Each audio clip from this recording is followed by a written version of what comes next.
Product liability involves a number of different types of product liability claims. The first would be a manufacturing defect.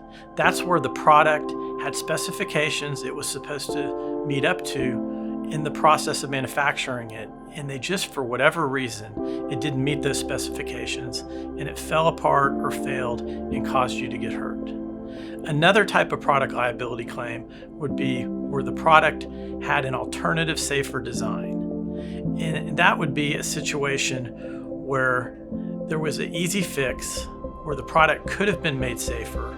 It wouldn't have cost a whole lot to make that product safer, but because they put profit over safety, the company put the product out on the market knowing it was going to cause injuries, even though there was an alternative, safer design. A third type of product liability claim would be where there was a failure to warn, where the company knew that there was a problem with the product or a danger associated with the product, but they didn't warn you of it. And as a result of the user not having that warning, they got hurt. We get asked if there's a difference between a typical product liability and a mass tort case. And the answer is really no. For example, if a drug maker failed to warn of a problem with a drug, and that warning would have given the user notice of a problem and the user wouldn't have used it in the first place if they had been given that information, well, that's a failure to warn case. But the only difference between that and a mass tort case is the mass tort involves a whole bunch of users of the same product getting together and going after the manufacturer in one case, not in a class action, but in one mass tort where a lot of the deposition costs are shared between the various plaintiffs, even though the plaintiffs may have different lawyers and different damages and receive different compensation based on their specific injury. A product liability case is like any other personal injury case in terms of damages. You'd be entitled to mental anguish, pain and suffering, incapacity, any scarring caused, lost wages, and your medical bills. People want to know if most product liability cases go to trial or get settled quietly.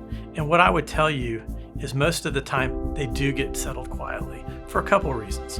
One, the manufacturer very well may not want publicity and other people to know who are using that same product that there's a problem with it. So they may try and settle the case out quietly.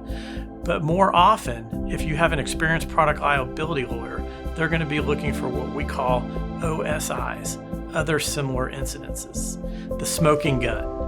And when we dig those up, other lawyers may not have the same evidence that we were able to obtain through a lawsuit and through discovery.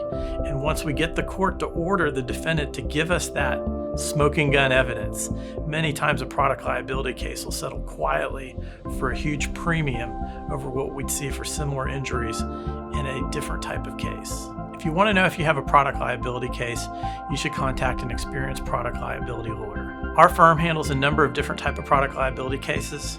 We're involved in a number of different defective pharmaceutical drug cases where there was either a failure to warn people of defects the manufacturer knew about, or an alternative, safer design for that drug that should have been implemented that would have saved people's lives.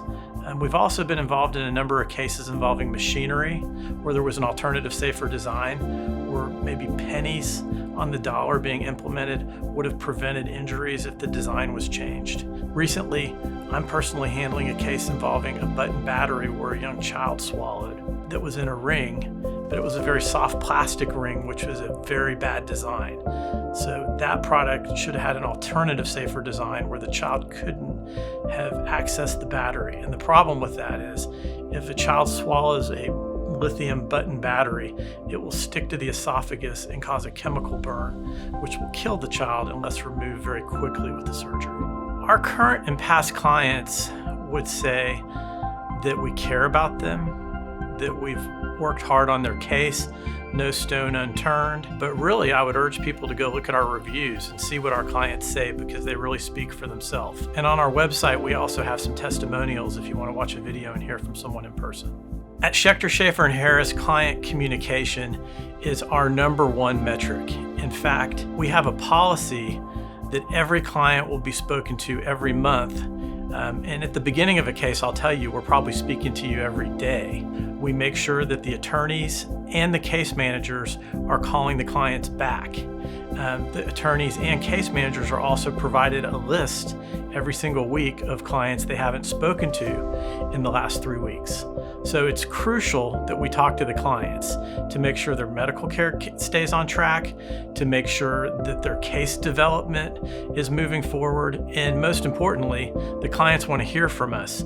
So we want to be talking to them and keeping them informed what's going on with their case so they're comfortable with the process.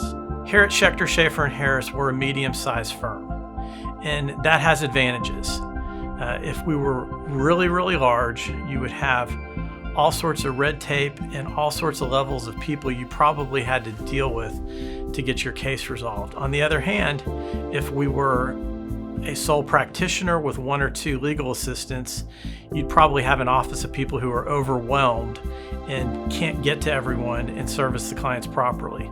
I would call us a medium-sized firm. We're in the middle. And the way we divide things up is we assign a lawyer and a case manager and a paralegal to each of the cases, so every single case is getting adequate attention. What makes us different than other firms is we're real trial lawyers that are really going to handle your case the way a lawyer who might end up in court on your case would.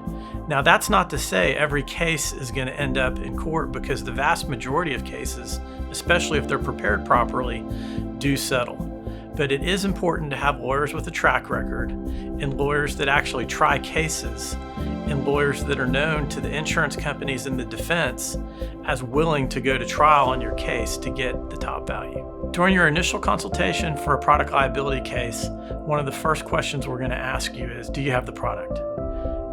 Because that's evidence in your case. It may explain exactly the defect involved and what happened to you, and the other side's going to want to examine the product to see if it was actually defective. But if you don't have the product, that's not necessarily the end of your case. We've handled a number of product liability cases where the product was destroyed or lost, and we were able to obtain an exemplar product which proved the defect in the product.